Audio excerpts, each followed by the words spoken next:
Confirman por favor cuando aparezca el mensaje de que estamos grabando. Listo, ya apareció. Gracias. Bueno, buenas noches a todos.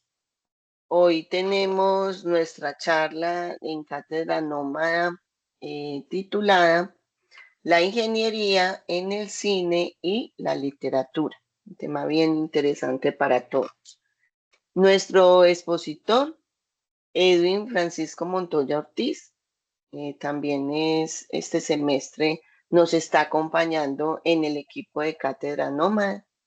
Es magíster en historia, licenciado en literatura y teatro, actor profesional e investigador, docente, artista de la Universidad de Antioquia, vinculado a procesos de formación teatral en la ciudad de Medellín, mimo y gestor cultural. Entonces, hoy eh, nuestra charla tiene mucho, pero mucho que ver con nuestro tema central. Entonces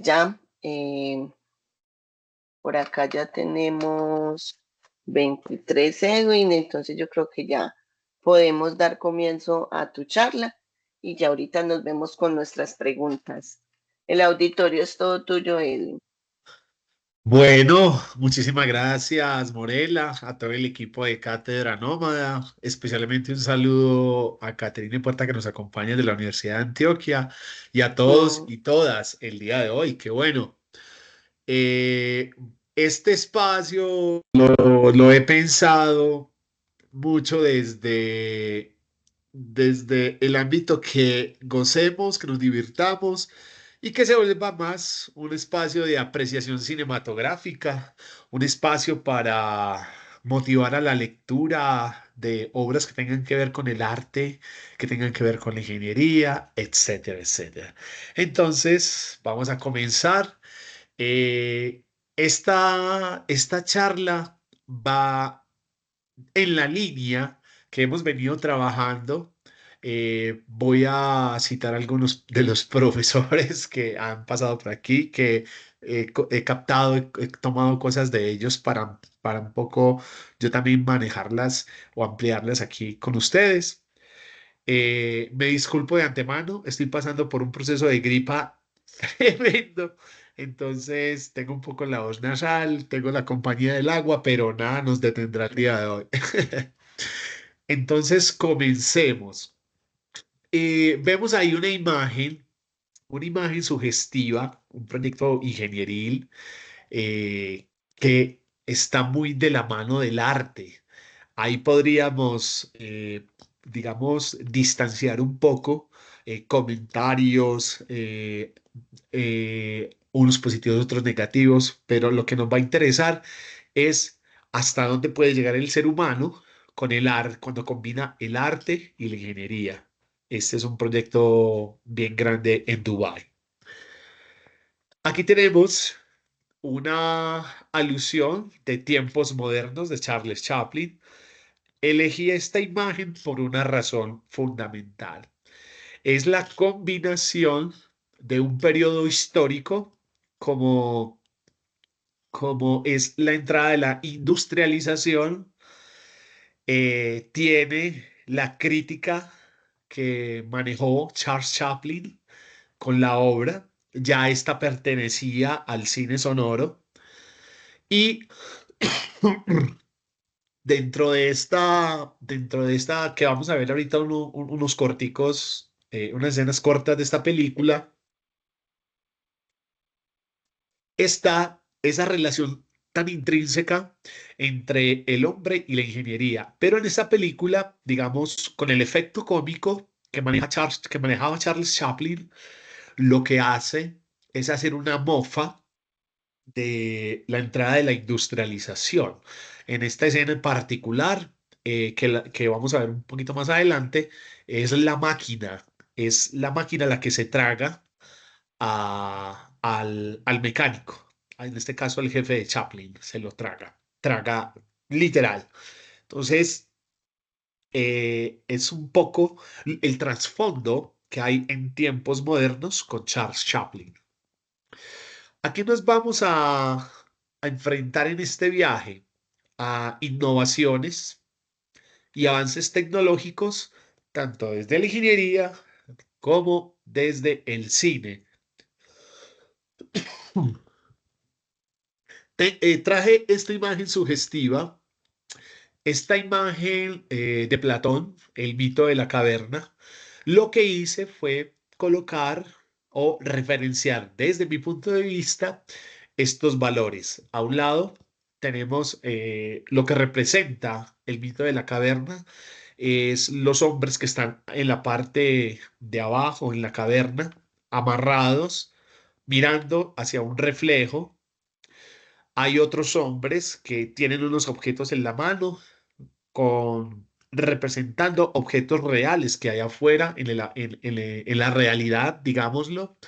Está el fuego y está la dinámica del hombre que sale a la realidad, ¿cierto? Pero no nos vamos a meter con la parte filosófica.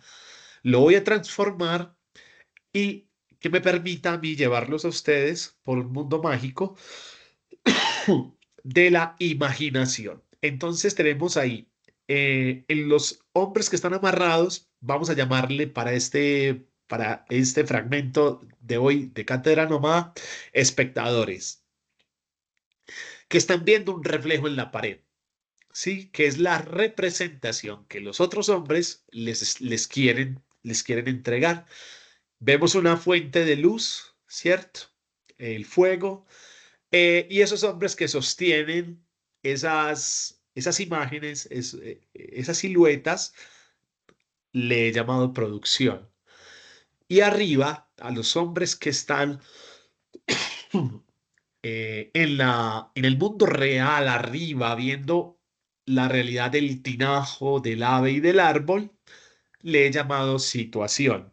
Entonces tenemos ahí una situación que es generada a través de la acción, el hombre que observa, el hombre que palpa el tinajo, que observa el ave, que observa y puede palpar el árbol. Entonces ahí, aquí yo hice una metáfora del cine. Tenemos la proyección, los espectadores y tenemos la vida real. Este es el mito de la caverna, según el profe Edwin, para la ingeniería en el cine y la literatura. Continuamos. Ahora, ahora bien, permítanme un segundo que... Ahora bien. Entonces aquí tenemos a Hunahpu e Isbalanqué del Popol Vuh. Aquí ya entramos en la literatura. Cuando Hunahpu e Isbalanqué son creados por los dioses, dioses con D minúscula, sucede una cosa muy interesante para la cultura mexicana y la cultura centroamericana, la cultura que nosotros, a la cual pertenecemos. Y es que se comienza a fusionar mucho mejor esa relación de esa triada hombre, naturaleza, dioses. Y en esa triada maravillosa empiezan a componerse una serie de conceptos que hoy día están dentro de la literatura. Entonces, el Popol Vuh nos entrega un proceso de creación de unos hombres, los primeros de barro. Los dioses no están de acuerdo con estos hombres de barro y los destruyen. Luego hacen a los hombres de madera y estos hombres nacen sin alma, sin entendimiento, ¿sí? Son simplemente objetos que se mueven. Los dioses deciden destruirlo. Luego, disculpen, los animales traen mazorcas de diferente color y los dioses las mezclan y a través de esa mezcla forman la carne y la sangre de los hombres. Y estos hombres los hacen tan inteligentes que a los dioses no les cabía en la cabeza. Entonces decidieron hacer algo eh, que ya entra en el tema de la cosmogonía y es nublar la vista. O sea, estos hombres podrían ver más allá, pero los dioses dicen, no, con esta capacidad parecen dioses. Entonces le nublan al hombre la vista. Luego crean a la mujer, luego aparecen los primeros hombres y así se va desarrollando el Popol Vuh. Y otra cosa interesante de estos dos personajes, de Hunahpu e Isbalanque, que luego van a devenir en ser el Sol y la Luna, que hoy día nos acompañan, es que un detalle de estos es que nos instauran también desde la literatura en las oposiciones bien y mal, ¿cierto? Arriba, abajo, bueno, malo, alto, bajo. Y con esas oposiciones se va a desprender también la literatura. Y la literatura va a tomar esto y van a aparecer una serie de arquetipos, como los héroes. Ellos dos son héroes, ¿sí? Que tuvieron que salir de su hogar, bajar hasta el inframundo, donde los dioses de Xibalbach, y allí tener una serie de pruebas. Eran puestos a prueba. Todo esto va a llegar más contemporáneamente a una cosa que vamos a ver en un segundo. Aquí les traje estas dos imágenes. Una, ya el profesor Juan Felipe Bedoya nos la había descrito, que es el Guernica, y al lado tenemos una ilustración del Popol Vuh. Espero que vean cierta semejanza, ¿sí? Cierta semejanza en cuanto a conceptos y personajes. Si fuéramos a los detalles, que vamos a ir a uno de ellos, vamos a ir a más adelante, vamos a ir a el detalle de la Guernica. Entonces, en estas dos imágenes, una más contemporánea que la otra, se pueden encontrar ciertas semejanzas. Este es un personaje que a mí me encanta trabajar. Él se llama Vladimir Pro. Este personaje, a través de una investigación, una monografía que se llama Morfología del Cuento de 1928, lo que hace es tomar la oralidad, los cuentos maravillosos, toma esos cuentos maravillosos y genera 31 funciones. ¿Qué son estas funciones? Son acciones que los personajes venían desde estas oralidades desarrollaban y encuentra ciertas características. Entonces a esto lo llamamos los cuentos de hadas. Con estas funciones, entonces, él comienza a trabajarlas y al él pillarse que confluían muchos elementos en estos relatos, entonces aparecen funciones como esta. El hombre debe partir, el héroe. Sí, el héroe, vamos a llamarle héroe. El héroe debe partir, entonces debe alejarse de su lugar. El héroe recibió una prueba. El héroe tiene una prohibición. Luego esa prohibición es transgredida y así va avanzando, encuentra un objeto mágico, luego sufre una transfiguración y finalmente termina ascendiendo al trono o en matrimonio. Este ejercicio lo hemos realizado en la clase de ingeniería que tengo yo con los alumnos de la Universidad de Antioquia, dando como resultado muchos, muchos relatos interesantes jugando con estas funciones. Estas funciones permiten entonces, desde el análisis literario, también desglosar nociones como el arquetipo, nociones como la acción, como la situación, como el lugar. Un ejemplo bien interesante que me gusta poner para explicar las funciones de Vladimir Pro es la Odisea. Ulises debe irse de Ítaca y estamos hablando de una obra literaria. Entonces debe irse de Ítaca. Él se va, pero tiene una prohibición de parte del dios Poseidón, el dios de las aguas, que es no regresar a su tierra. Entonces él lo que hace es vagar por las aguas y para no quedarme en el relato, por allá más adelante, cuando él logra regresar, sufre una transfiguración. La diosa Atenea le ayuda. En este caso, Atenea asume el rol de mediadora. Y en esa mediación de la diosa Atenea, entonces, lo transforma en un viejo para no ser reconocido por los enemigos que están acechando a su esposa, ya que él no regresaba, entonces buscan ascender al trono. Él finalmente, con esa transfiguración, llega hasta donde está ella, con su hijo gesta una competencia, encierra en la competencia a todos los contrincantes, ahí se transfigura otra vez, vuelve, la diosa lo vuelve a su imagen original de Odiseo y acaba con todos. Entonces ahí es un buen ejemplo de cómo se cumplen también estas funciones que Vladimir propone. Avanzando en el tema, entonces encontramos, para alinearlo con el cine, el uso de la cámara oscura. La cámara oscura usada fue muy usada para pintar. Sí, en esta imagen podemos ver a este artista a través de ese orificio pequeño que vamos a llamar el estenopo. Ahí entraba la imagen y se proyectaba al revés. Ese mismo fenómeno sucede en nuestros ojos. Cuando en lo que estamos viendo realmente se proyecta al revés, pero tenemos otro espejo dentro del ojo que nos le interesa.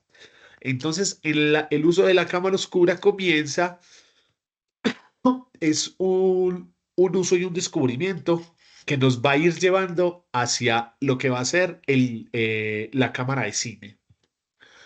Aquí tenemos a uno de los antecesores, Daguerre.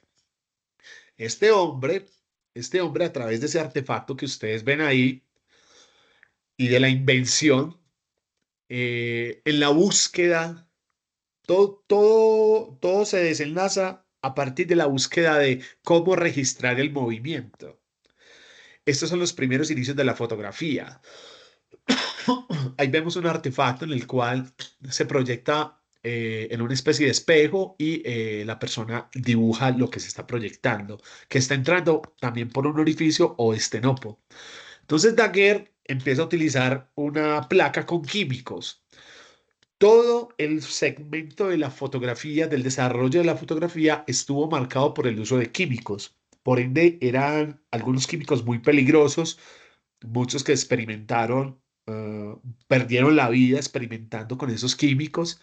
Hoy día los reveladores siguen siendo peligrosos, por eso un poco la fotografía, eh, digamos, ha entrado en desuso con el tema del revelado, pero se siguen usando con medidas, digamos, de seguridad más amplias, más grandes, pero empieza una carrera por registrar el movimiento. Las exposiciones de estos primeros intentos iban entre días y semanas, es decir, ponían el aparato y la exposición a la luz tenía que ser muy larga. Aquí tenemos esta es registrada como la primera fotografía de la historia de Nibs. Inclusive en estos días en las redes sociales hicieron la retocaron como para la contemporaneidad y quedó una cosa bastante simpática. Pero esta es esa primera fotografía. Fíjense el año, estamos en 1826. Entonces, aquí comienza esa carrera por registrar. Esta imagen es particular porque como los tiempos de exposición demoraban tanto tiempo, eran tan largas, el fotógrafo está trabajando con un cadáver. Fíjense ustedes en la cabeza, tiene el soporte, como tiene el cuerpo rígido totalmente, y lo que hacían era utilizar el cadáver porque no se movía. Yo he hecho el experimento de quedarme quieto para una fotografía estenopeica, porque mi compañera es fotógrafa y maneja la fotografía estenopeica, y a los 30 segundos uno ya está parpadeando, jadeando, moviéndose. Entonces, estas eran exposiciones que podían sobrepasar 8 horas, 10, 12 días. Entonces, aquí vemos un ejemplo de fotografía con donde se usaba el cadáver por el tiempo de exposición. Y aquí vamos a empezar a entrar ya en esa carrera de, para registrar el movimiento.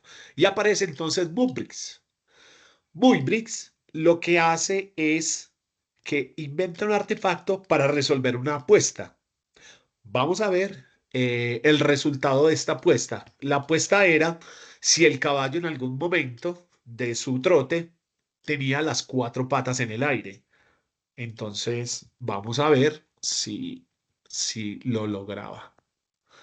Entonces, ahí En Home Center tenemos. sabemos que la Hoy Navidad se perdonan el trata de crear comercial, recuerdos. pero Encuentra todo para darle ya ese toque mismo único a lo. tu hogar y celebra. Entonces, ahí está. Fíjense ustedes.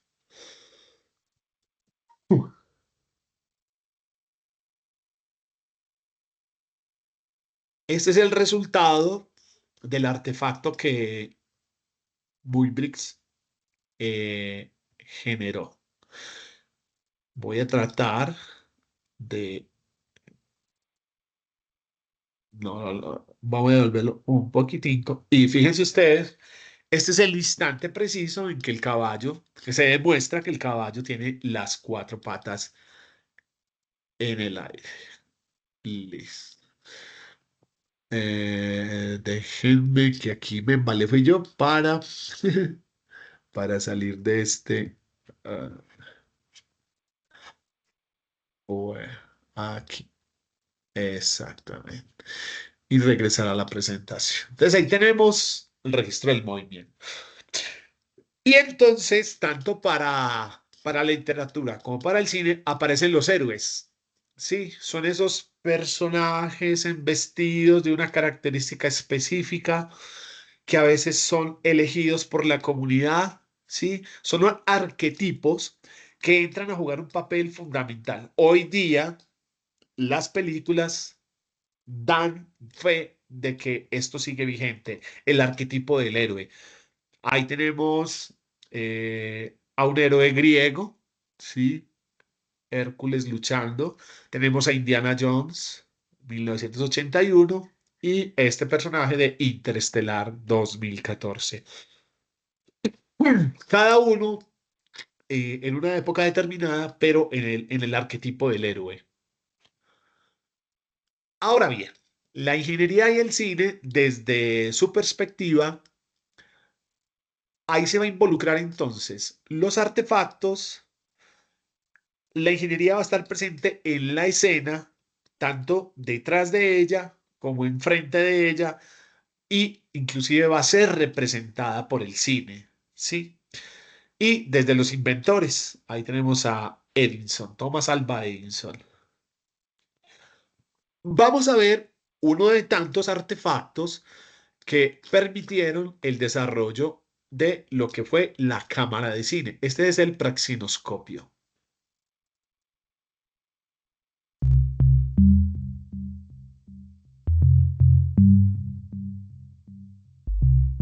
En 1877, Émile Reynaud, un ingeniero francés experto en mecánica, inventó un juguete óptico que daba la ilusión de movimiento, el praxinoscopio. Reynaud fue un precursor de los orígenes del cine. Con ilustraciones cíclicas dibujadas sobre tiras de papel dentro de un tambor, el praxinoscopio refleja imágenes a través de unos espejos que generan la ilusión de movimiento. El praxinoscopio fue rebautizado tras una importante mejora técnica, como teatro óptico, que permitía ver las imágenes proyectadas en un telón gracias a un elaborado sistema de iluminación y cristales.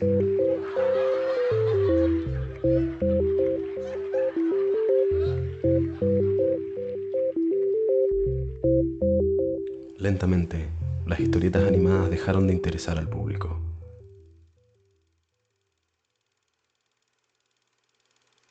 El cine fotografiado hizo que el alguna vez apasionado Reynaud destrozara con un martillo las delicadas maquinarias de su teatro óptico y arrojara la mayoría de sus películas al río Sena.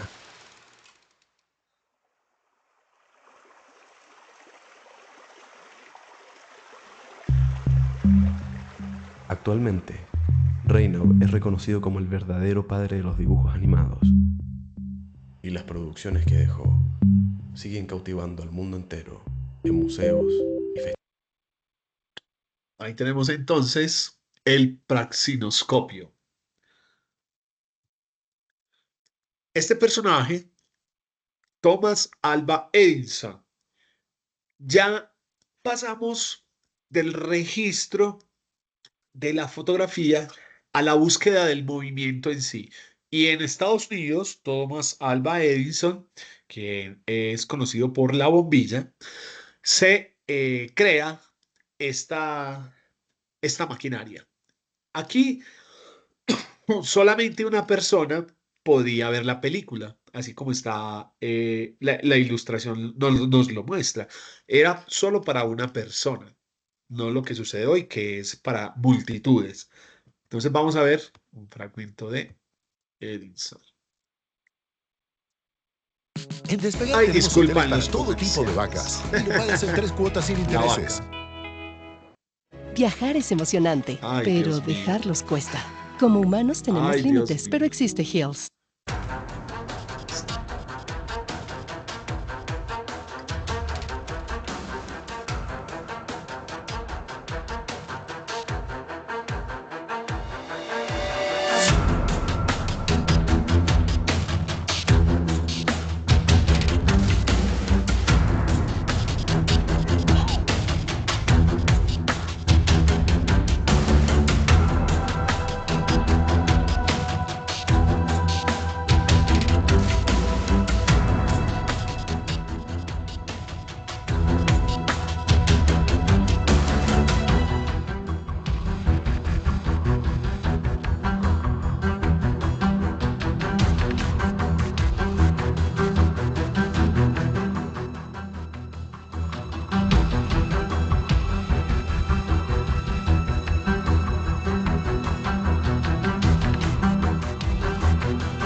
Ahí podíamos ver y observar entonces que eran tomas muy cortas, tomas que realmente, digamos, por la experimentación y la tecnología del momento, la búsqueda del momento, lo permitían.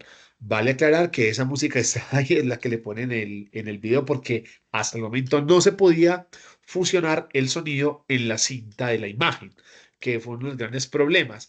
¿Cuándo se logra esto? ¿Cuándo se logra fusionar el sonido en la cinta con una película que va a marcar esa línea que es el cantante de jazz? ¿Sí?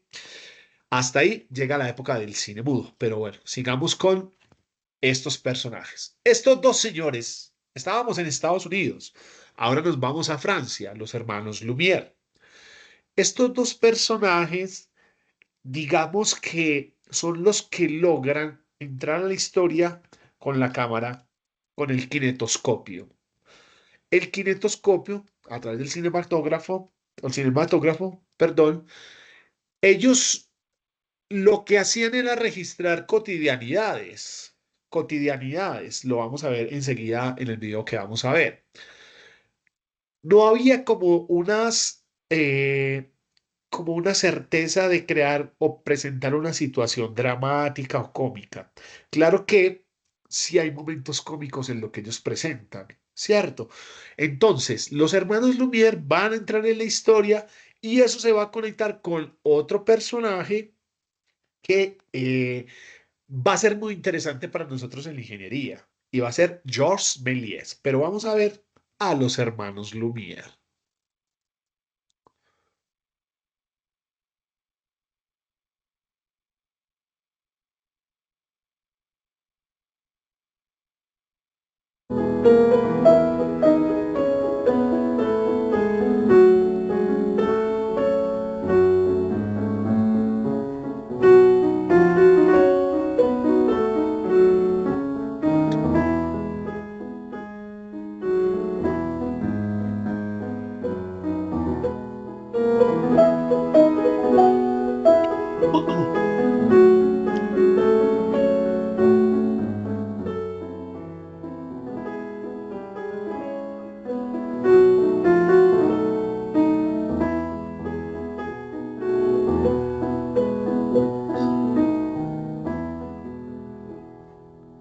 Listo. Quiero parar acá porque también algo muy bonito que decía Diana Uribe sobre el cine es que el cine también se ha encargado de contar la historia del mundo. Aquí podemos observar entonces que es la salida de una fábrica.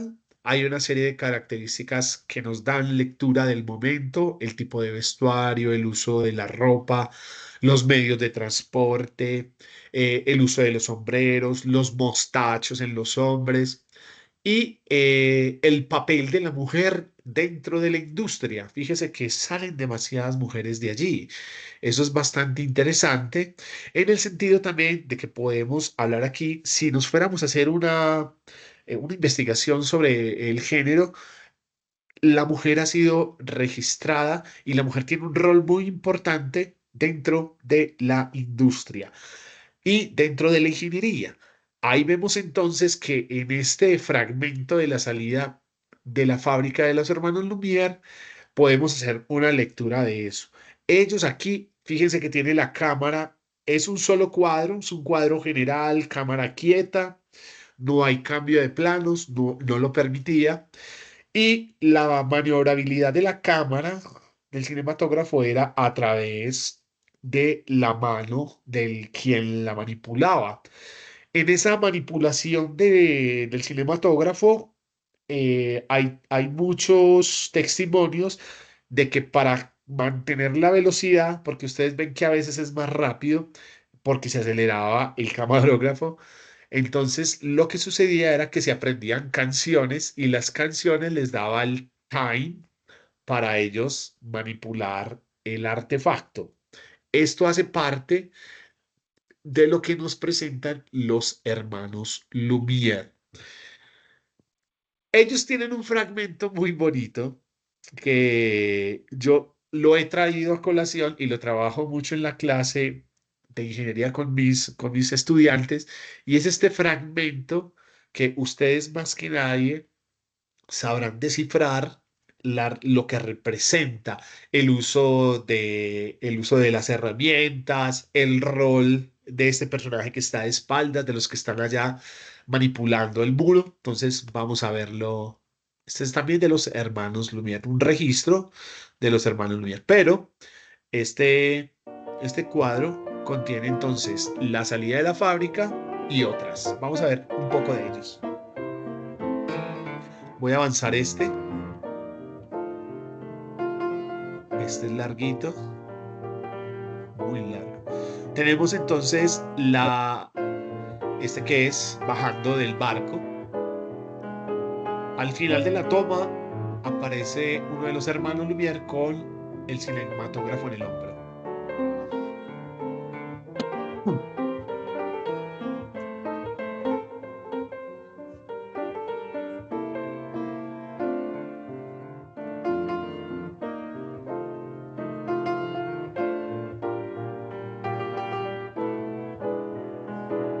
Ahí lo tenemos. Saludo.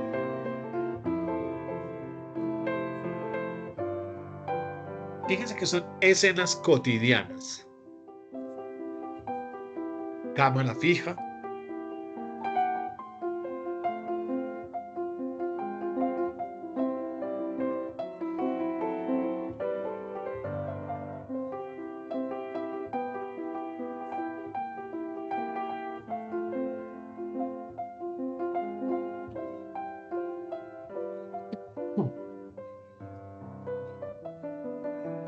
En este que sigue, sí vamos a ver un poco una situación y un efecto cómico.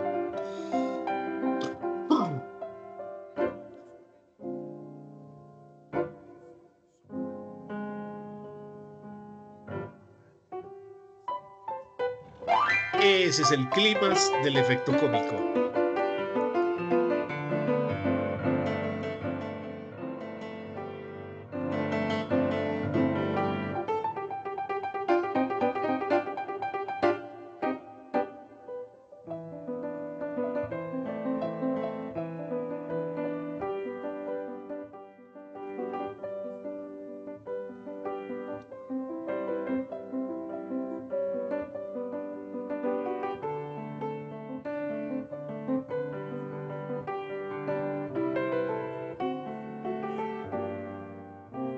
Ahí podemos ver roles,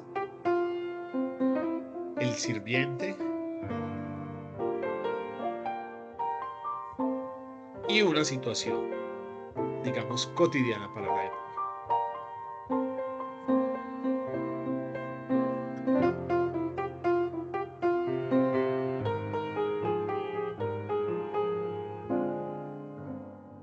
Y aquí me voy a detener porque este pequeño cortometraje que dura, creo que 12 segundos o 20, se llama La llegada o el arribo del tren. El arribo del tren, entonces aquí hacemos la asociación, digamos, con un artefacto ingenieril como la locomotora que cumplió un papel fundamental en la historia. Desde allí se han desligado grandes historias de amor para la literatura, desde allí se han desligado historias desde la guerra, desde el tren se han desligado historias que tienen que ver con la partida y la llegada de un punto A a un punto B. Y digamos que la locomotora ha jugado un papel fundamental para inspiración, no solamente la literatura y el cine, sino también, obviamente, desde la ingeniería, desde nosotros aquí tenemos ejemplos desde los ferrocarriles que lastimosamente, pues, por un problema de las vías férreas, que eran muy estrechitas y no las que deberían ser más anchas, ese es uno de los tantos problemas. Y bueno, obviamente la topografía a la que nos enfrentamos en Colombia y otros aspectos ya de tipo político. Entonces, esta imagen es significativa. Échenle un ojo a lo que pasa en la situación, quiénes se bajan, quiénes esperan, quiénes aparecen. Esto nos da una lectura de época.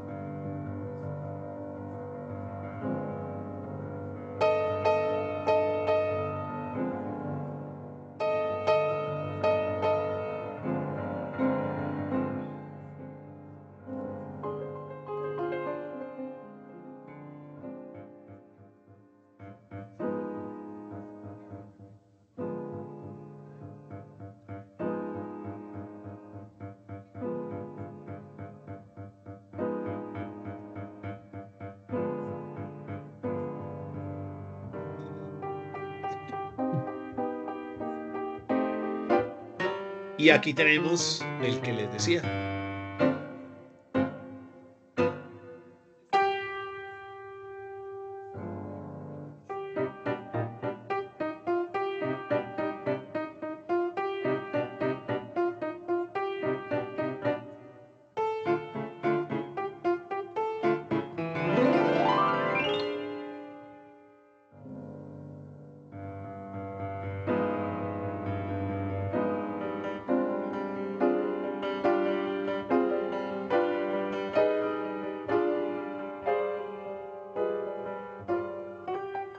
Desde este simple ejemplo de esta toma, digamos, como ejercicios con los estudiantes se han desprendido muchas cosas maravillosas. Una de ellas es, bueno, vamos a buscar aquí que desde sus propias carreras ingenieriles, ¿qué se aplica? Entonces empiezan a contarme y a demostrarme, profe, el uso de las palancas, esto tiene que ver con también el tema el tema de la mano de obra, se han hecho narrativas desde solamente esta toma, que pudiéramos decir es una de los primeros registros de una acción que tenga que ver directamente y específicamente ingenieril, aunque también lo es lo del tren, pero esta tiene una connotación. Fijémonos que es una especie de tapia la que están derribando y al fondo vemos como unas estructuras un poco más modernas. Entonces también podríamos hablar ahí de un cambio de época que nos está dando esta toma, esta imagen. Entonces, estos son los hermanos Lumière. Y aquí sí nos vamos a divertir bastante. Les presento a Georges Méliès. Espero que esta imagen de la luna con esa nave espacial, ese cohete, les sea un referente. Es una imagen icónica del cine.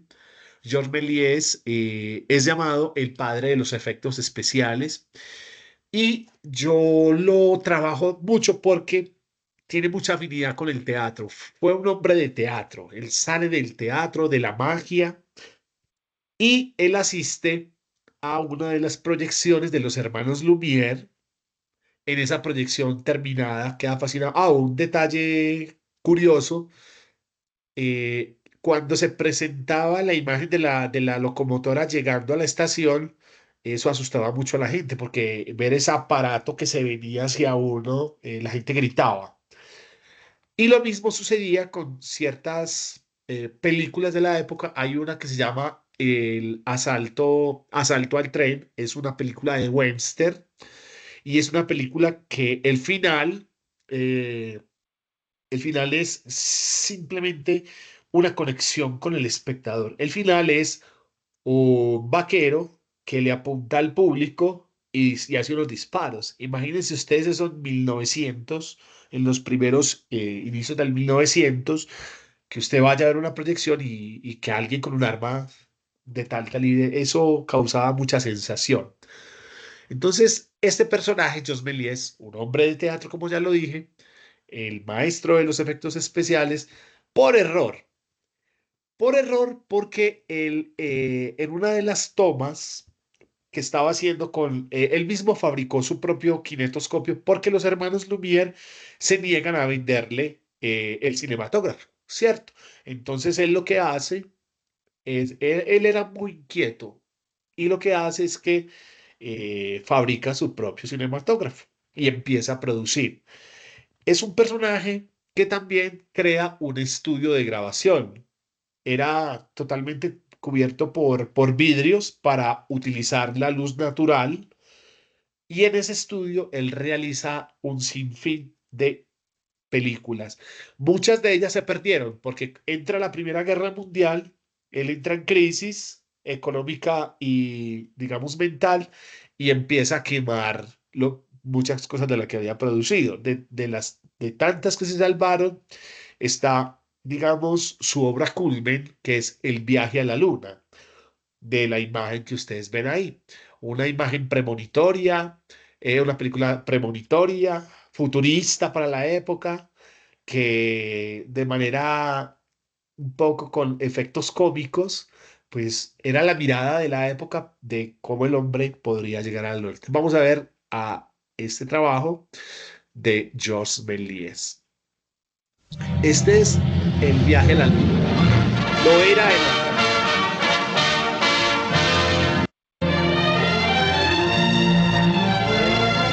Me voy a permitir quitarle el sonido para poder ir explicando cositas.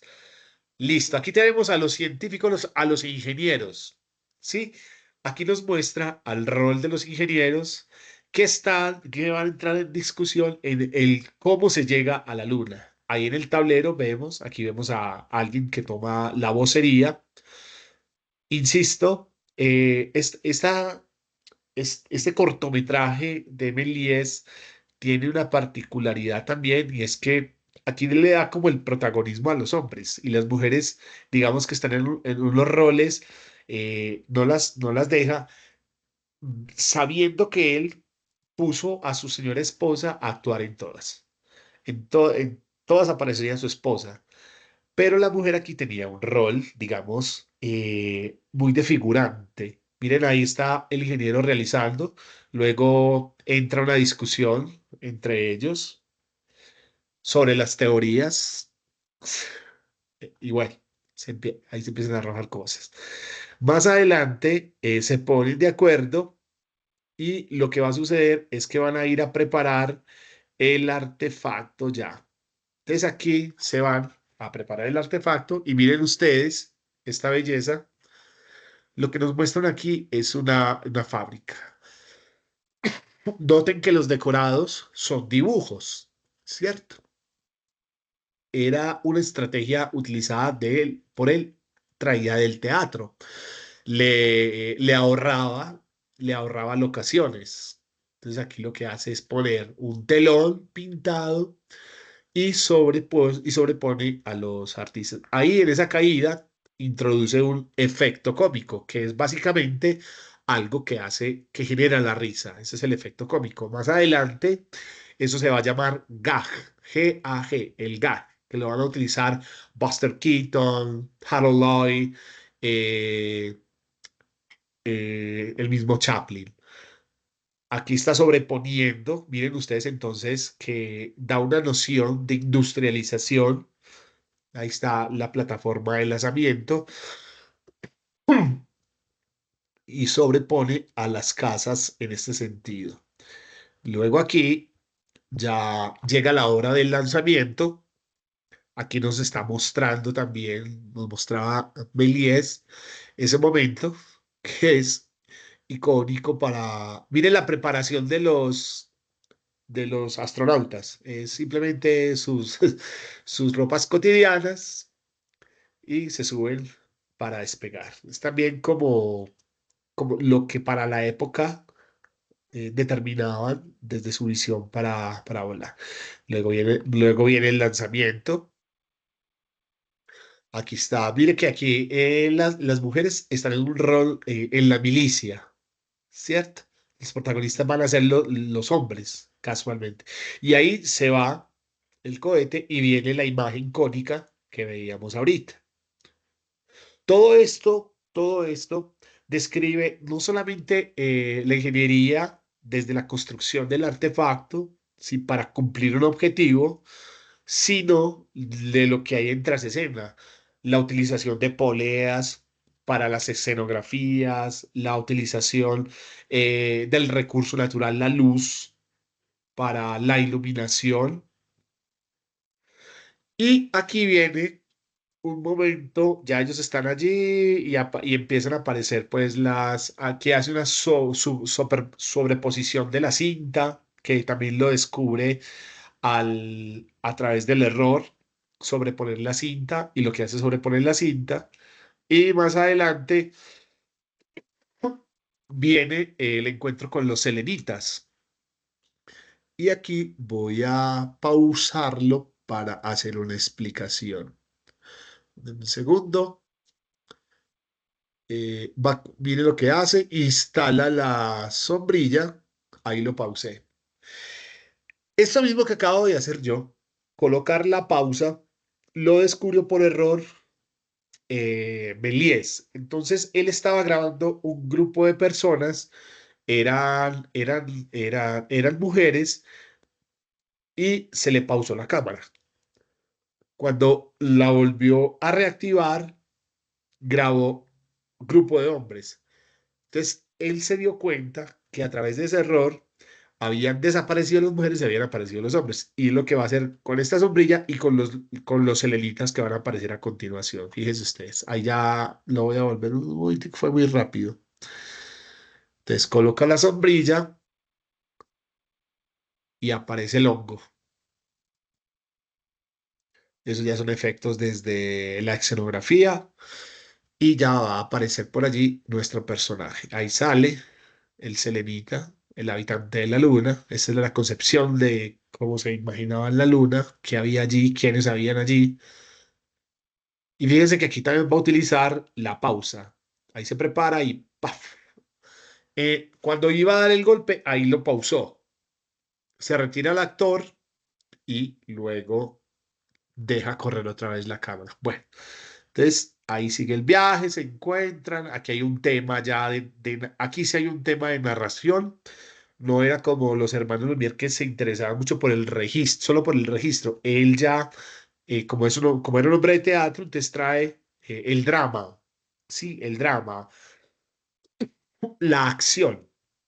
Listo. Entonces, y bueno, aquí se desenvuelve y finalmente llegan, aquí ya regresan a la Tierra, aquí los reciben, les hacen los honores y bueno, este es por si se animan a verla, está también en YouTube, se llama Viaje a la Luna de Georges Méliès.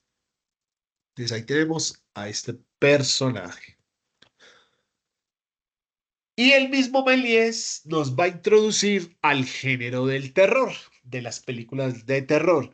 Aquí también usando artefactos, haciendo uso de poleas, haciendo uso de la pausa. Entonces, este es un, digamos, como un cartel de la Mansión del Diablo. Entonces vamos a ver fragmento de La Mansión del Diablo para que tengamos una idea de cómo era esas primeras películas de terror. Fíjense ustedes.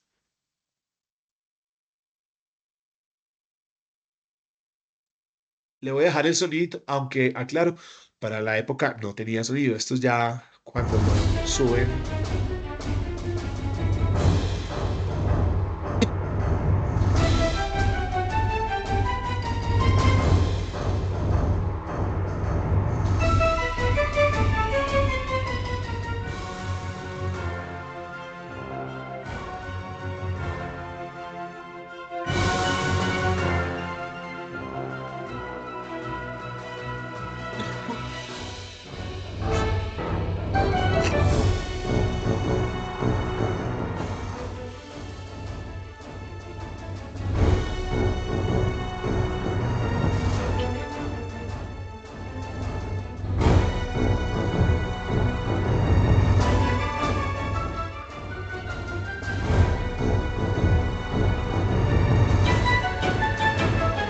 Entonces aquí lo que hace él es proponer también arquetipos, personajes que de una u otra manera eh, van a entrar a, a gestar lo que es ese cine de terror. Si lo comparamos pues con las que se hacen ahora, la diferencia es bien alta, pero eran los principios del cine y de contar a través, claro está, ahorita lo vamos a ver un poco como la literatura a través de personajes como Nosferatu, que es traída de la literatura, es llevada al cine con la visión del cineasta. Este es otro personaje que les recomiendo, el señor Buster Keaton. Buster Keaton fue llamado en el cine el hombre cara de palo, así como el rostro que tiene en esa cama, él actuaba. Él no gesticulaba mucho, era mínimo lo que gesticulaba, o sea, mantenía la expresión en sus ojos. Buster Keaton fue muy importante porque, digamos, dentro del cine utilizó mucho la escenografía a espacio abierto. En la escena que vamos a ver, también es una escena clásica del cine, donde el individuo está parado y se cae toda una fachada de un edificio y él queda en medio de la ventana.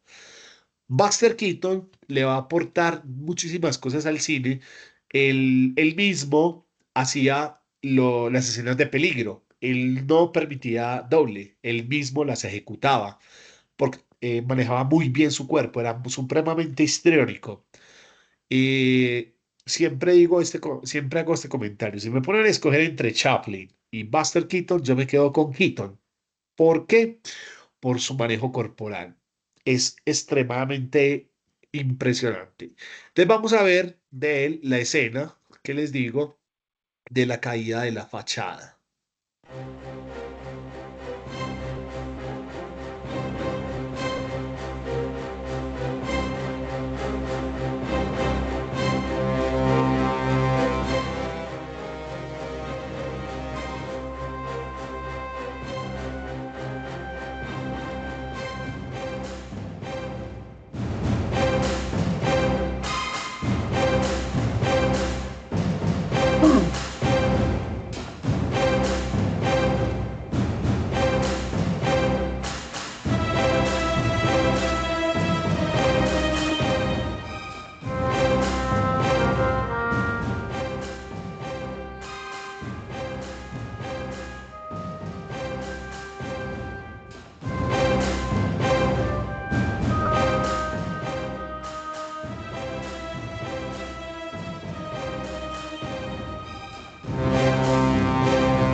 Ahí tenemos a Buster Keaton. El trabajo hoy en día está... Epa.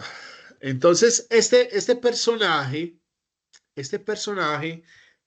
dentro de sus características principales, aparte de lo corporal, está que se pilló, él dentro del desarrollo del cine, se pilló el encuadre de la cámara. Hay una escena muy famosa donde él está huyendo de la policía, que esa es una de las características también que nos va a traer el cine. El rol del policía lo va a traer Max Sennett. Max Sennett va a poner digamos, al arquetipo del policía, lo va a poner en un punto, digamos, igual a la ciudadanía. Inclusive se va a burlar del rol de ese arquetipo del policía. Entonces va a aparecer el policía que se cae, va a aparecer el policía que se estrella, el policía que es torpe. Lo mismo va a hacer Chaplin. Entonces, a partir de lo que hace Zenet, Buster Keaton también le va a huir a la ley. Entonces le está huyendo a la ley en muchas de sus cortometrajes está ese leitmotiv de huir. Y en la mayoría de los casos es o a un personaje más fuerte que él o a la policía. Entonces, en ese huir, la anécdota es que él tiene la cámara, está el vehículo parqueado y tiene la cámara aquí, se ve el lateral del vehículo y él viene corriendo y se monta en el repuesto del carro y el carro arranca y queda el repuesto. Él lo que hace es que traslada la cámara atrás del vehículo y logra mejor efecto cómico. ¿Por qué? Porque vemos que él se sube al repuesto, el carro arranca y él queda en el repuesto. Efecto cómico. Entonces está el señor Buster Keaton. Aparece ahora el expresionismo alemán. Un poco Juan Felipe también lo tocaba hace 8 días. Y desde el expresionismo, que viene en contracorriente a otras expresiones, a otras líneas de ver la vida, y se imprime más que todo en la pintura, pero abarca la literatura, abarca el cine. Y aquí vemos unas imágenes, la de abajo, los rostros que ven abajo, representan lo que va a traer el expresionismo, es las sensaciones y las emociones del ser humano. Se vuelve más viral.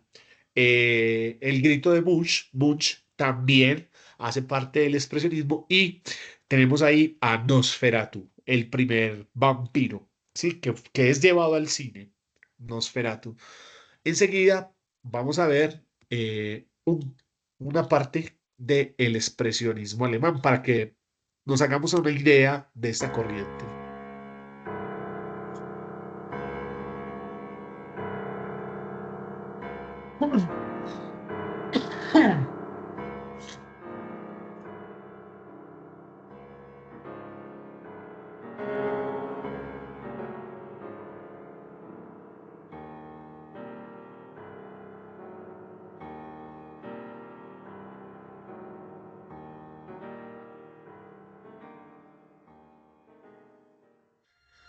Bien, lo voy a dejar correr sin sonido.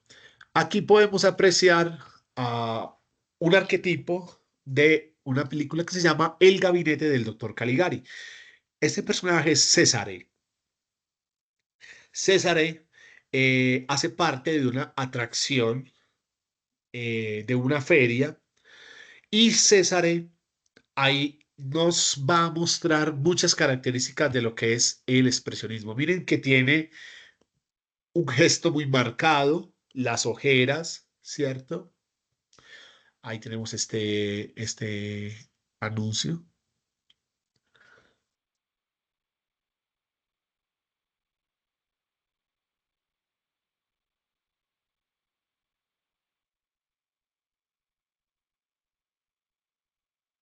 Ahí está el gabinete del doctor Caligari.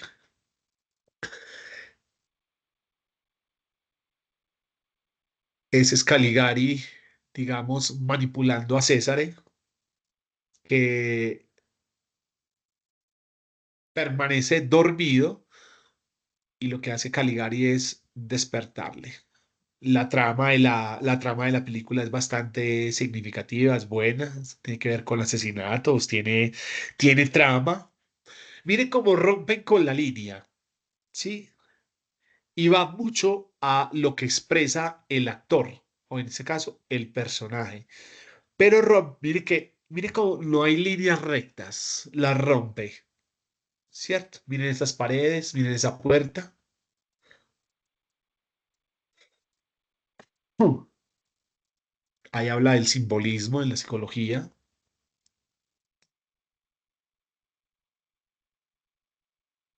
Esta es una inserción que se hace a través de la sobreexposición de la cinta. Se hacía a través de la sobreexponer cinta sobre cinta para lograr este efecto de introducir el texto.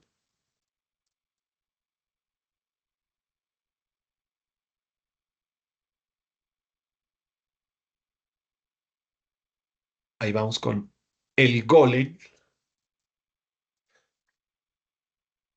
Con esta película del golem también se introduce un concepto del cine que es el hombre monstruo, ¿sí? Son personajes o monstruos que toman vida y se relacionan con la comunidad. Más adelante en Metrópoli, como lo vamos a ver ahorita, aparece el hombre máquina, otro concepto que también desde la literatura y el cine se va a trabajar. Nos interesa mucho desde la ingeniería el hombre máquina. Bueno, dejemos estas alusiones para que me alcance el tiempo y poder presentarles a ustedes todo el material. Aquí voy a llegar a lo que nos hablaba el profe Juan Felipe. Miren ustedes, ahí está la obra escultórica de Miguel Ángel. En el centro está un fragmento de Guernica de Picasso y en el lado derecho está Sergei Eisenstein a través del cine. Noten ustedes que la postura corporal de los personajes es idéntica, es igual. Entonces lo decía Juan Felipe, sí, es el dramatismo de la pietà, pero que también la toma la pintura y la toma el cine. La va a tomar también la literatura, obviamente. Entonces aquí vamos a apreciar en su máximo esplendor esta escena del acorazado Potemkin, obra cinematográfica supremamente recomendada. Habla de la, habla de la Revolución Rusa, es la transición a la revolución a través de un argumento simple, a través de que a los marines del acorazado les sirven una comida podrida y ahí se va desligando la película hasta llegar a un culmen de esta escena que se llama Las escalinatas de Odessa. La voy a dejar completa para que podamos apreciar lo que es el expresionismo alemán en el cine.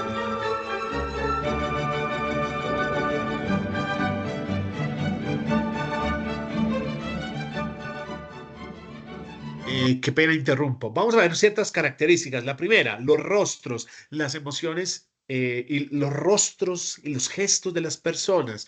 Otra característica que va a traer es la sombra, el uso y la sombra como personaje narrativo. Entonces va a estar ahí presente también la sombra. Y bueno, obviamente la situación que está narrando Heisenstein a través de la revolución.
Lo voy a detener aquí para analizar algo. Entonces, fíjense que al principio, cuando estábamos hablando el día de hoy, yo les contaba que surgen esas oposiciones del bien y el mal. Aquí también la literatura y el cine lo van a reforzar mucho. En este caso, es esas oposiciones de poder. Quien tiene el poder en este caso, los soldados, y la ciudadanía. Mire cómo también se pone en lo alto, ¿sí? Digamos, espacialmente, arriba está el poder que está en esas sombras maquiavélicas de los soldados que están prestos a disparar y el momento también, fíjense en la postura de la madre con el niño. Es lo que acabábamos de ver con la obra de Miguel Ángel, con la obra de Picasso, y se ve aquí en el acorazado de Potemkin. Digamos que es una postura recurrente que es muy dramática. En este caso, muchísimo más porque es el vínculo madre-hijo y es esa pérdida y es cómo se va a enfrentar a todos estos soldados a partir de la muerte del infante, ¿cierto? Entonces, aquí, esta es una escena del acorazado Potemkin supremamente recomendada, también está en internet completa.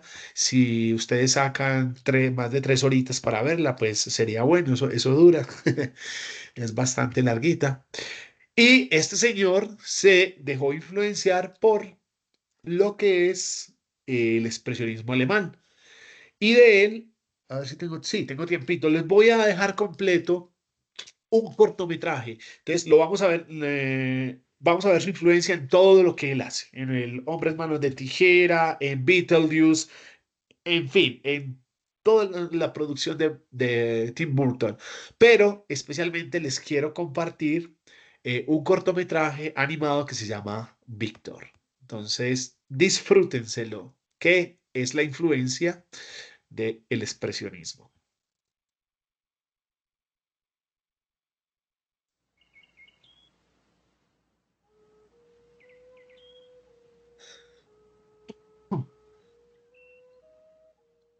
Dice,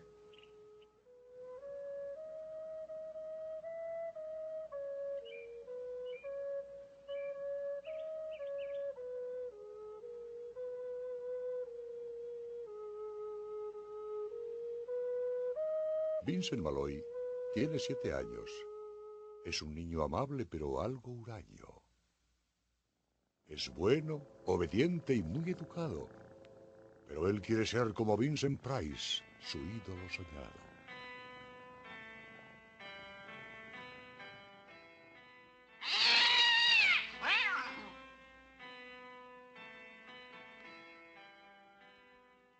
No le importa vivir con su perro, su gato y su hermana, aunque preferiría compartir casa con murciélagos y arañas.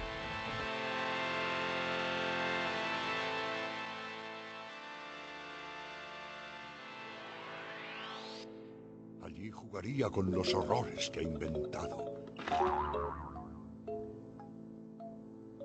Y vagaría por los oscuros pasillos, solo y atormentado.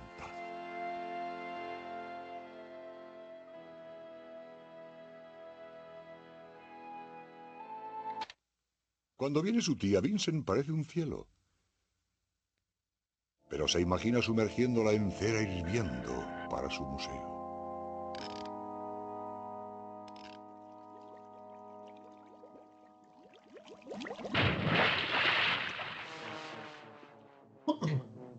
Hace experimentos con su perro, Abercrombie, con el fin de crear un horrible zombie. Con ese espectro terrorífico para los hombres, buscaría a sus víctimas por la niebla de Londres. Pero él no solo piensa en crímenes violentos. Vincent pinta y de vez en cuando lee cuentos. Mientras otros niños leen tebeos de acción, a Vincent es Edgar Allan Poe quien llama su atención. Una noche, cuando leía una historia horripilante, algo le hizo palidecer al instante. Con tamaño disgusto, su vida quedó derrumbada, pues su bella esposa viva fue enterrada. Debía cerciorarse de que había muerto, e intentando desenterrarla, destrozó las flores del huerto. Su madre lo envió a su cuarto como castigo, desterrado en sus sueños a la torre del olvido, sentenciado a pasar el resto de su vida con el retrato de su amada que fue enterrada viva. Y mientras lloraba, sumido en la desesperación, apareció su madre en la habitación. Le dijo: si quieres puedes salir a jugar, hace un día estupendo, lo puedes aprovechar.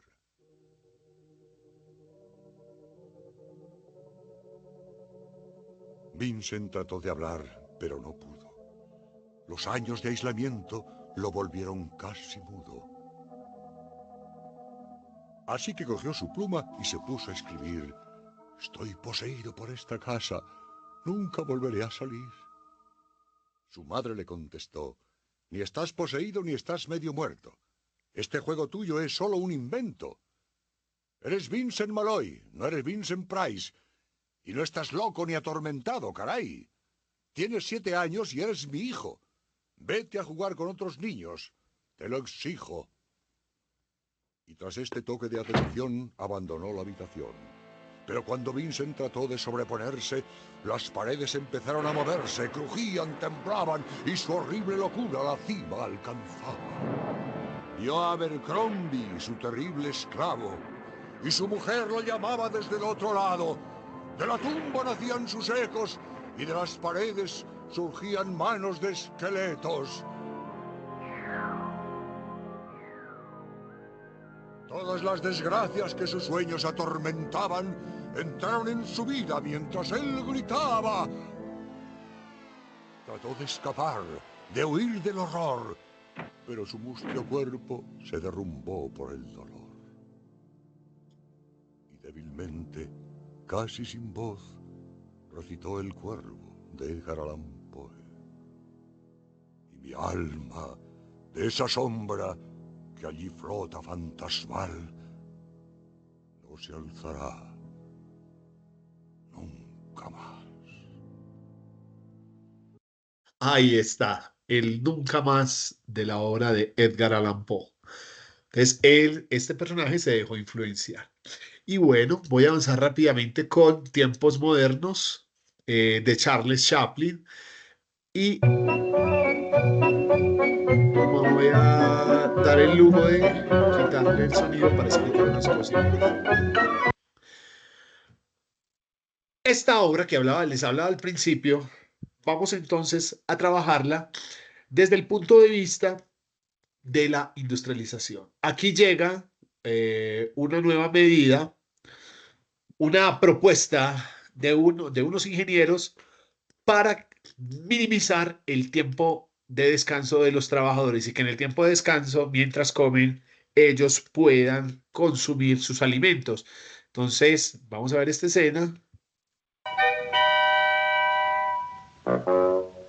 Es la prueba de la máquina.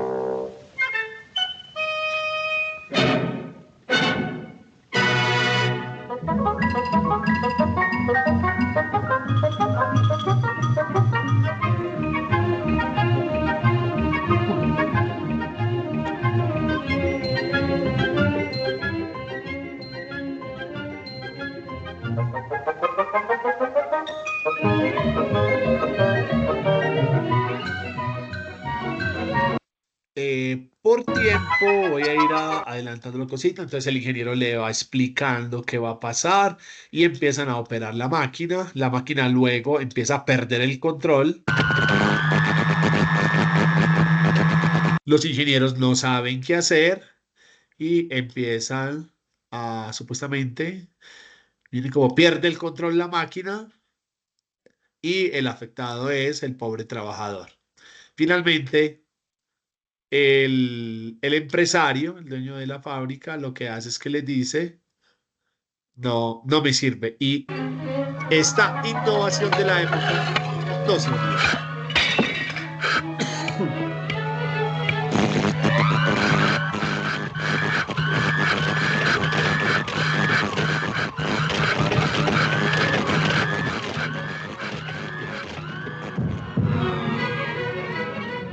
interesa, no es práctica. Esa es una pregunta que se resuelve, una respuesta que resuelve muchas cosas. Y bueno, dentro de la película entra la crisis de la industria, él es despedido, y bueno, una historia de amor, y finalmente vuelven a reabrir la fábrica y viene esta escena. Aquí está con su jefe y sucede lo siguiente.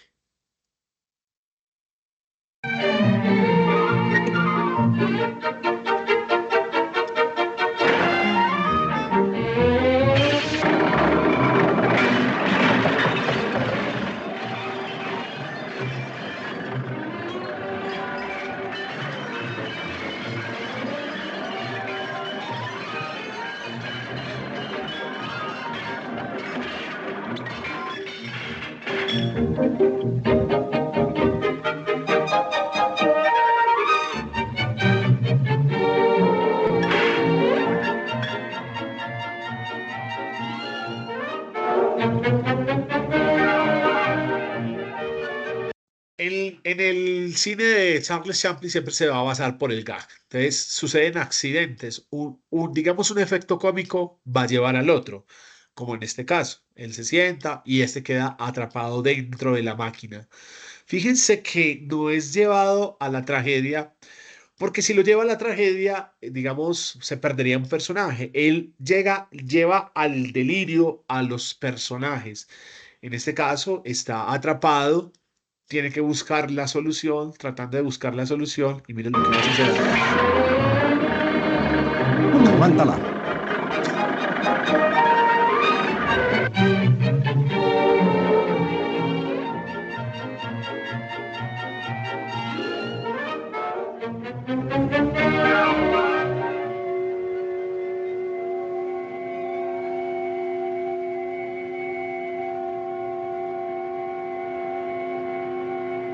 Ese es el cuestionamiento que presenta desde los efectos cómicos. Mire, paró para de salvar a su compañero porque era la hora de comer, pero ambos entran en el juego y él lo que va a hacer es darle, no puede porque es la hora de comer, no puede accionar. Entonces, tráigame el almuerzo.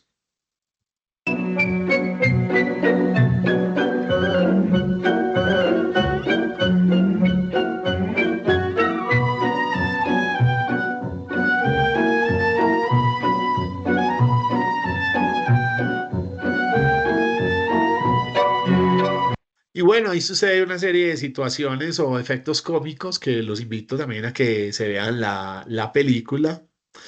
Para que entremos, vamos entrando ya como al final. Les traje esta alusión a la contemporaneidad desde la narrativa del cine. Entonces hay un texto que dice la importancia de la ingeniería impulsa el progreso social y tecnológico, la integración de la ciencia y la creatividad, combina conocimientos científicos con creatividad para resolver problemas complejos y habla un poco de la ética. Ahí tenemos una imagen de una película que se llama Bajo el cielo antioqueño de 1925. Hace poco fue presentada de nuevo en la ciudad de Medellín esta película, creo que sucedió en el Teatro Pablo Tobón Uribe. Y al lado tenemos El olvido que seremos. Ahí podemos ver una comparación. En este caso yo quise traer un artefacto como el automóvil para que nos mostrara esa diferencia de tiempos, inclusive en la vestimenta de los personajes. Y vamos a llegar a una más actual, que es Un poeta 2025, estrenada, de Simón Mesa Soto, y ahí vemos también un automóvil, ¿cierto? Y vemos al personaje, al héroe, el arquetipo.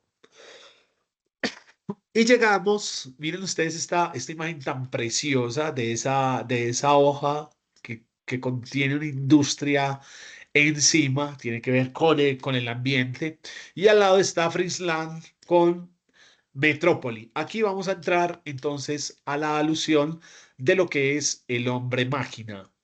Sí, otra película supremamente recomendada para ir ya buscando finalizar este encuentro. Entonces, fíjense aquí, nuestro personaje nuestra personaje va a entrar en el delirio, ¿sí? Porque también va a marcar una situación muy específica. Es el arriba y el abajo, los ricos y los pobres. Y esta película sí que maneja definitivamente ese, ese contraste entre, le voy a quitar el volumen para que lo vayan viendo rodar. Este es el protagonista que es hijo de quien lidera la gran ciudad. Entonces es una división, lo subterráneo, en lo subterráneo está esta máquina que es la que produce la energía para la ciudad de arriba. Y en esa ciudad de abajo vive la mujer de la cual este personaje se enamora. Ahí está viendo cómo los obreros, que es otro concepto muy importante ahí, digamos, fallecen en la producción, en mantener esta máquina. Y él asume el rol, como es el héroe, va a asumir el rol ahí de desarrollar esto. Bueno, más adelante nos vamos a encontrar, este es digamos, el presidente de la ciudad, de la industrializada, y un científico, un ingeniero ahí que va a desarrollar una especie de clonación, ¿sí?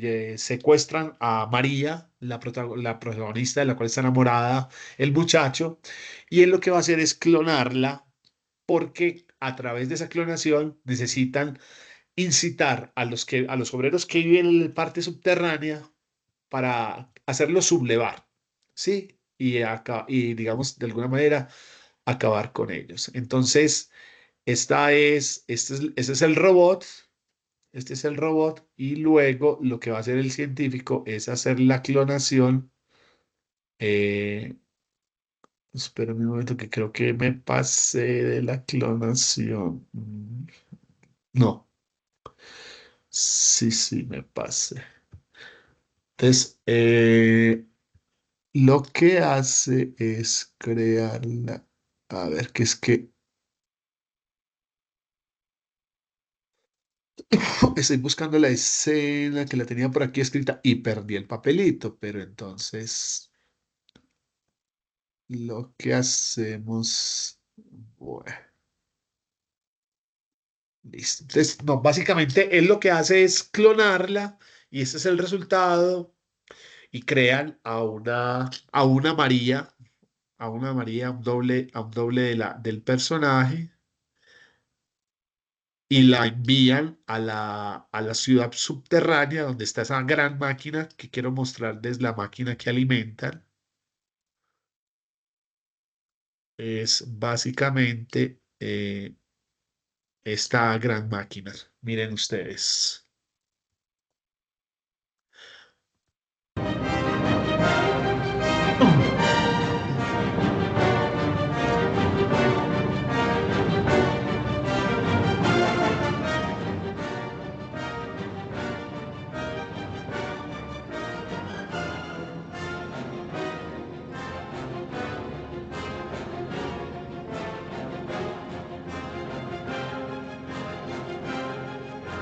Ahí está.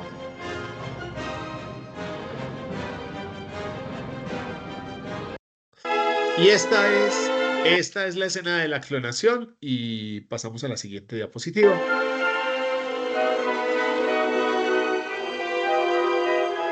Miren todo el tema ingenieril que hay allí.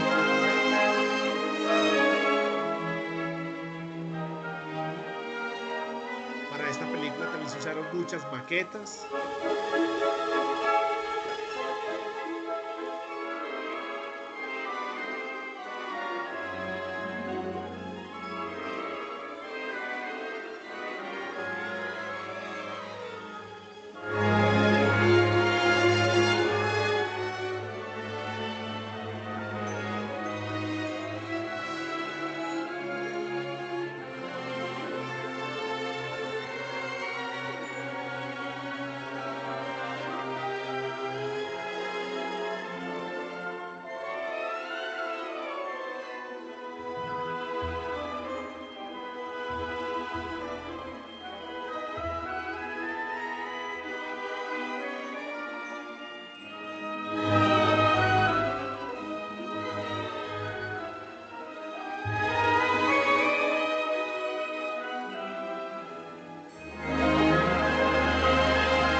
Esas. Entonces aquí vamos a tener el concepto de hombre-máquina y que se va a dar en en muchos aspectos. Aquí, bueno, lo quise conectar con el tema del cine y la inteligencia artificial, con un pequeño texto sugestivo que está también ahí referenciado. Este texto es bastante interesante porque habla de estos temas. Miren el índice. La ingeniería en la industria cinematográfica, beneficios de la IA en el cine, desventajas de la IA en el cine, desafíos y consideraciones. Entonces ahí les queda en el material que también lo vamos a subir para que puedan llegar a este texto. Y digamos desde la literatura, algunas de las tantas obras que usted puede encontrar muchos temas en internet. 10 libros que todo ingeniero debe leer. Algunos hacen parte de esos listados. Ahí está. Estos también les quedan ahí como referentes. Y muchísimas gracias. Ahí tenemos el artefacto como tal, el cinematógrafo. Y bueno, vamos a generar este espacio que resta para las preguntas. Muchas gracias. Dejar de compartir. Gracias a ti, Edwin. Pues de verdad que aprendí un montón. A mí me encanta el cine, pero yo en realidad no sabía muchas cosas de las que dijiste. Uno Ah, bueno, va a qué bueno. cine. Bueno, hay muchas dudas, pero como vos estás como enfermito de la voz, voy a tratar de juntar como varias.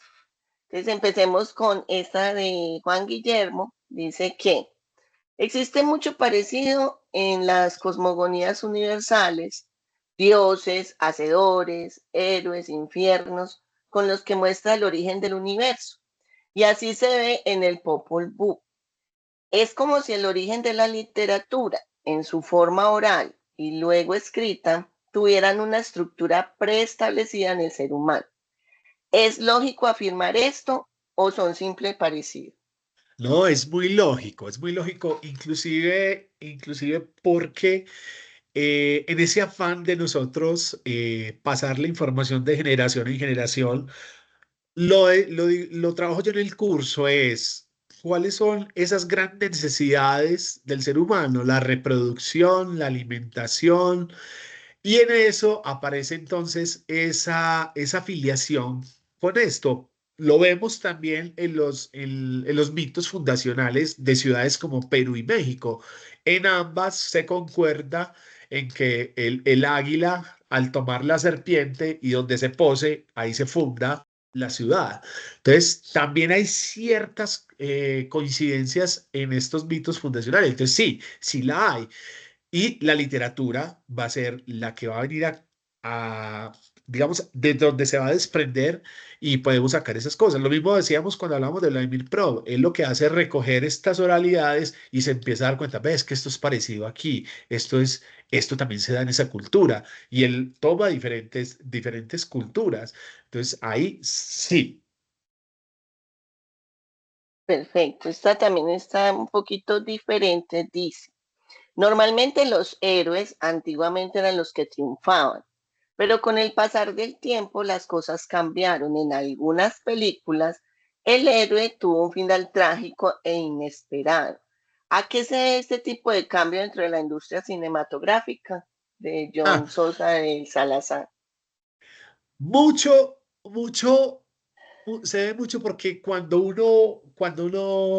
todos nos pasa. Cogemos un libro y desde el principio decimos, ya sé esto cómo va a terminar. Por ejemplo, nos muestran una situación de una pareja y uno sabe que aquí tiene que haber un conflicto.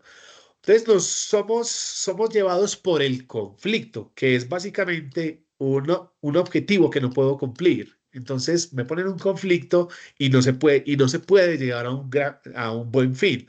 Entonces, claro, esos cambios de los arquetipos del héroe y muchas veces lo que se hace es poner o darle trascendencia de otras formas a ese héroe. Entonces puede devenir en otro ser, puede trascender a un plano, digamos, superior, pero básicamente, digamos que es buscando que el espectador, digamos, no se aburra escuchando y viendo las historias. En el teatro nos pasa. En el teatro nos pasa que uno la piensa dos veces para matar el personaje. O en la dramaturgia. En la dramaturgia uno lo piensa mucho porque si mato el personaje se me agota la historia. Hay, digamos, situaciones puestas en escena cinematográficas de literatura donde se arriesga a matar al personaje. Pero tenés que tener una solución muy buena para que el público vea tu otra película o lea tu otro libro. Entonces, son cambios que se van a presentar y se van a seguir presentando. Inclusive, yo estoy seguro que el modo de contar las historias en el cine va a evolucionar y la IA tiene un gran papel ahí y va a pasar. Ah, no, imagínese uno viendo y que le maten el príncipe azul. Yo creo que más de una se muere. No, Morela, no puede ser. Bueno, y hay como 3 o 4 que hablan sobre lo que acabas de mencionar de la IA, ¿cierto? De que hablan de que qué tipo de innovaciones tecnológicas podrían cambiar esa forma, pues, de experimentar el arte, el cine, la literatura, y ahí junto con que alguien habla de que con un celular incluso se puede hacer cine. Entonces, eso con la IA dice hasta dónde podríamos llegar, podemos como que se nos acabe la capacidad de asombro. Es la respuesta que daban inclusive los otros profes. Es que estamos en una etapa, inclusive, o sea, es muy temprana para la IA. Van a venir cosas supremamente brutales. Hay festivales de cine hecho con celular, los hay, y hay premiación por esto. Inclusive, Mm, ese texto que les mostré al final es muy revelador porque resuelve un poco las preguntas. Esta, por ejemplo, ese texto la resuelve porque nos introduce mucho en los pro y en los contra. Y desde esa perspectiva de los pro y los contra, uno saca su propia determinación. Yo personalmente creo que sí, estamos en los primeros pasos de evolución de la IA. Esto va a ser mucho más grande. Es que es lo que pasa con toda la tecnología. A nosotros nos presentan inclusive las pruebas, pero ya han desarrollado un montón. Pasó con la Internet, que fue creada hace mucho, pero nosotros nos la develan llegando a los años 2000. Es lo mismo.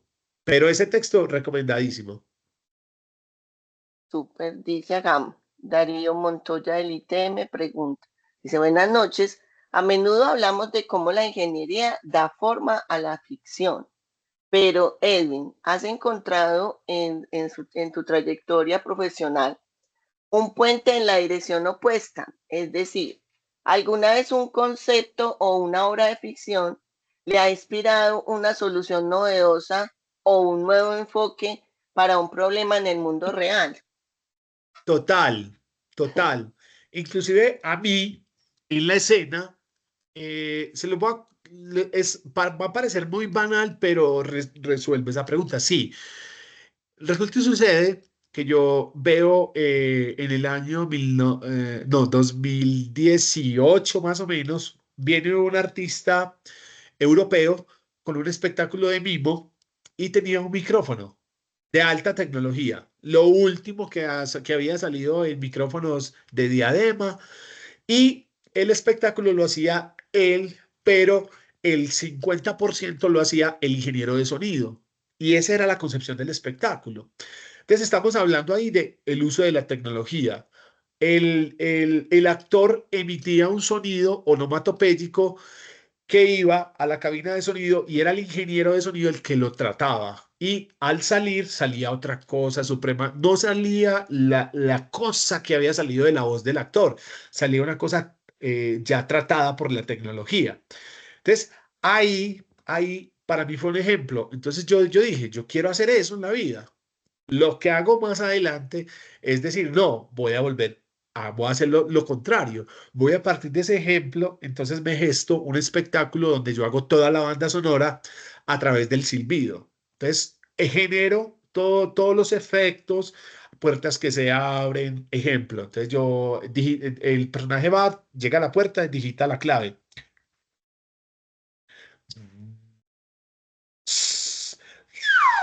Y empiezo a poner la música. Pero parte también de esa ficcionalidad que me ofreció este personaje que viene del primer mundo y viene al tercero y yo la agarro y digo, no, yo voy a hacer lo contrario. Entonces yo creo que ese es uno de los ejemplos. Y claro, en las obras literarias también a mí personalmente me ha pasado pasar de la ficcionalidad a desarrollar una solución para la vida. Lo hago constantemente con la técnica de la improvisación teatral o el teatro deportivo. Sí, a través de esas ficcionalidades que el público ofrece, ficcionalidad en el sentido que el público ofrece una premisa. El extraterrestre enamorado. El actor lo tiene que interpretar en escena, en el ahora, sin preparación. Entonces ahí también se da esa jugada. Yo como actor tengo que resolver cómo presentarle al público una escena con algo que viene de la ficcionalidad del espectador que copió y yo cómo la desarrollo en la escena. Eso es la improvisación o el teatro deportivo.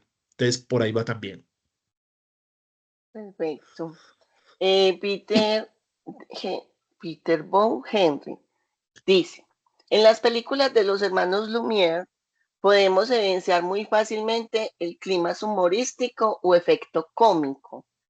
¿Cómo se ha perdido esa práctica en el cine moderno y cómo se podría volver a integrar? Yo digo que no se ha perdido.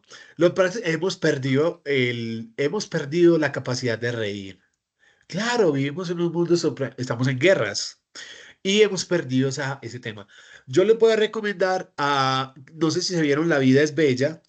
La vida es bella, esta película italiana. Lo que hace el actor es supremamente genial.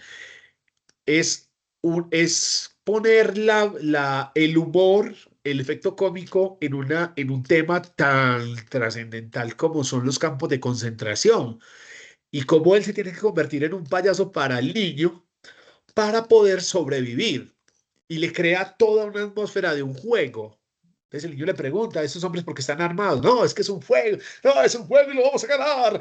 Vamos, nosotros podemos ganarlo. Entonces lo que hace Roberto Benigni es ponerlo en ese tono. Él también tiene una película bellísima, se llama El Monstruo. Es la historia de dos gemelos, uno que es un asesino en serie y el otro personaje que es un hombre de la nada, pero empieza a salir el reporte del asesino en serie, que es el mismo rostro del personaje de Benigni, y él empieza a poner situaciones cómicas a través de la confusión de la sociedad al verlo a él. El único que no sabe que lo están confundiendo es él. Y va a ir desarrollando. Recomendadísima. Entonces, La vida es bella de Roberto Benigni y el monstruo. Y así hay una serie de películas. Hay unas películas actuales que también están cargadas del efecto cómico. ¿Qué pasaba en la época del cine mudo? Que como el énfasis estaba en el cuerpo, entonces el hacer reír era una fórmula. Les cuento, para el teatro que nace en Italia, el teatro de la comedia del arte, es una fórmula muy bien pensada de los italianos porque ellos decían, si el público se va contento, va a volver al teatro. Entonces aparece la comedia del arte, que coge arquetipos del pueblo, lo popular, entonces coge al avaro, coge al farsante o al doctore, coge al extranjero, que es el personaje del capitán, que es la mofa de los españoles, que hacen los italianos de los españoles, porque los españoles invaden Italia y los italianos hacen una mofa del militar español. Entonces crean el personaje del capitán. Aparecen también los sirvientes, personajes muy abajo, y ahí se marcan muy lo que les decía ahora, las oposiciones. Entonces arriba están los viejos, luego siguen los enamorados, los hijos de los viejos, luego sigue el capitán y finalmente los sirvientes. Con esa fórmula, los italianos lograban que la gente volviera al teatro. Entonces, y a través del uso de la media máscara. Y otra de las fórmulas que utilizaban era que siempre tenía que terminar en final feliz. Entonces, ese es un ejemplo de que, y todavía se sigue practicando. Yo practico la técnica de la comedia del arte, yo la estudié y la sigo practicando y me presento con esa fórmula, que el público tiene que salir feliz para que vuelva al teatro. Entonces, pero sí hay cine que le está apuntando a eso. Y hay películas actuales que quizás llevan a eso. Un poco lo manejan con un humor más fino, un humor más negro, pero que las hay y las sigue habiendo. Y también se nos está olvidando mucho qué es lo que nos hace reír, ¿cierto? Exacto, exacto.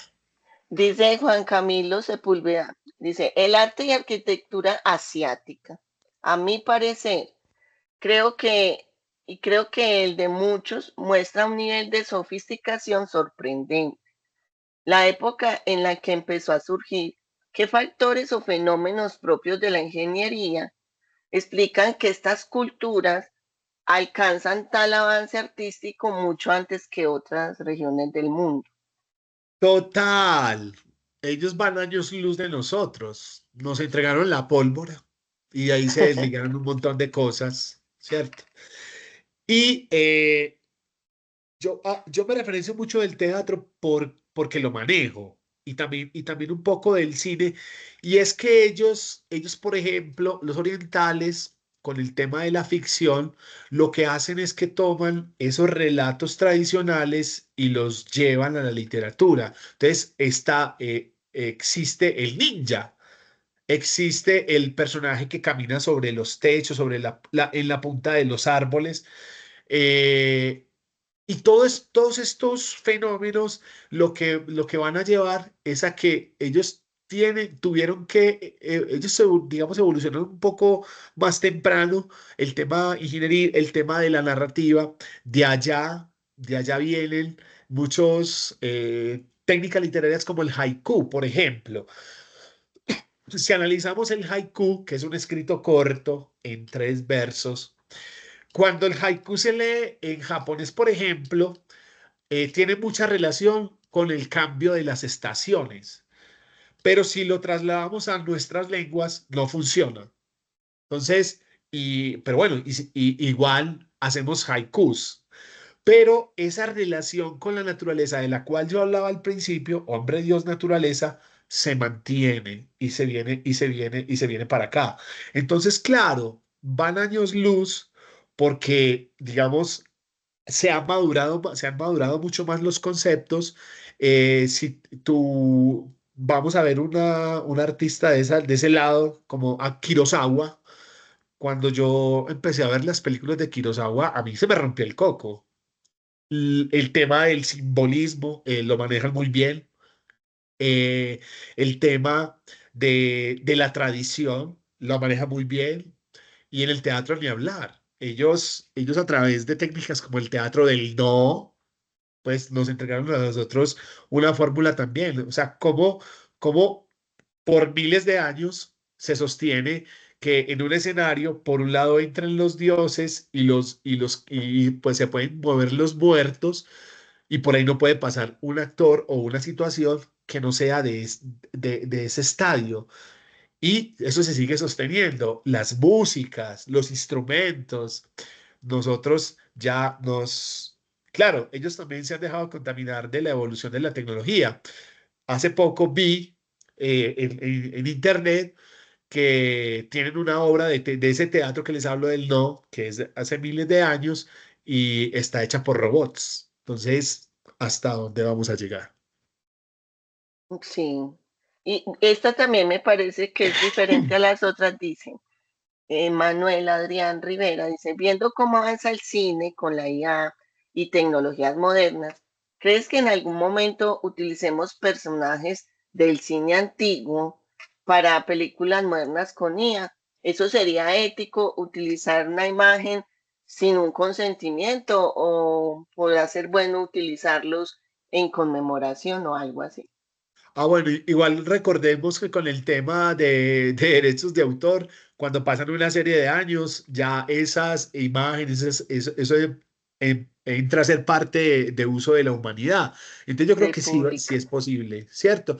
Eso ya, digamos, está claro. Y ahora con la evolución, con la entrada de la IA, yo pienso que nos van a sorprender muchísimo. Y eso puede pasar lo que dice. Puede pasar que veamos a un Chaplin en una situación en Las Vegas actualmente. Hablando de Chaplin, les quiero contar un dato curioso, lo que es el cine. Imagínense que en la época que él vivía, hicieron un concurso de imitadores de Chaplin y él se presentó. Él dijo, voy a probar.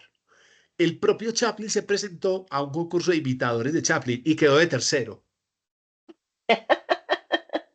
Curiosidades del cine. Y así hay un sinfín de curiosidades.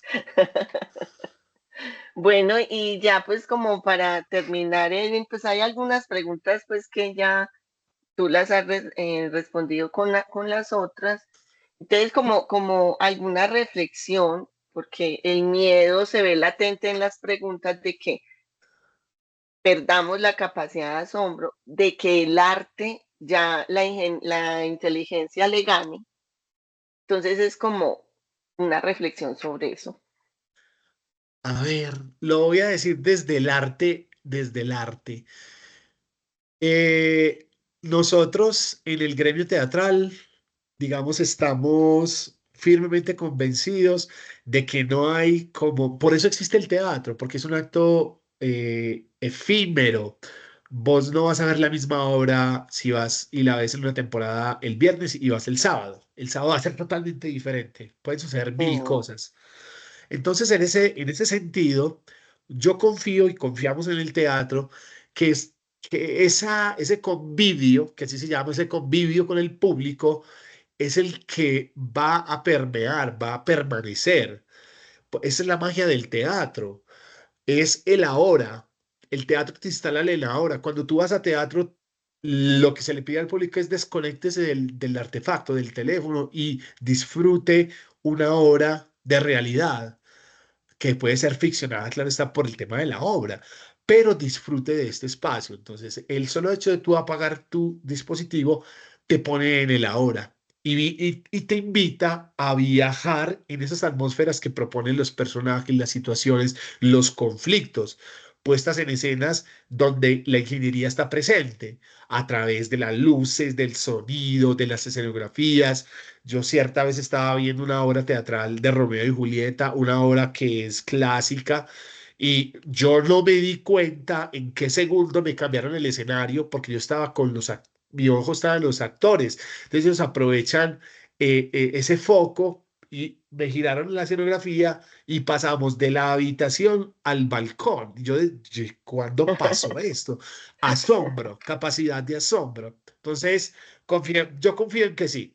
Y desde los actores estamos siempre luchando porque no se pierda el asombro. Entonces, cuenten con nosotros para no perder el asombro. Total. Bueno, ahí hay unas reflexiones muy bonitas de Hernán Darío Lizcano, pero ya pues sí, en realidad ya se nos empezaron a ir los chicos, entonces ya nos toca terminar. Sí, te Bueno, invito, Edwin, de pronto a que me las mires y porque están perfecto, bien sí. interesantes lo que dijo Hernán Darío.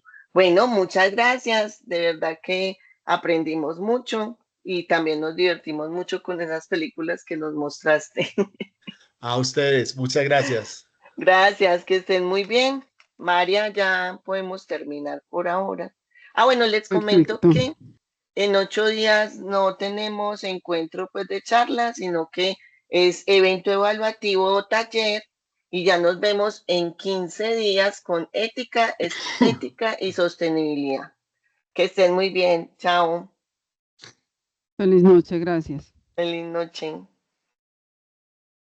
Gracias, hasta luego.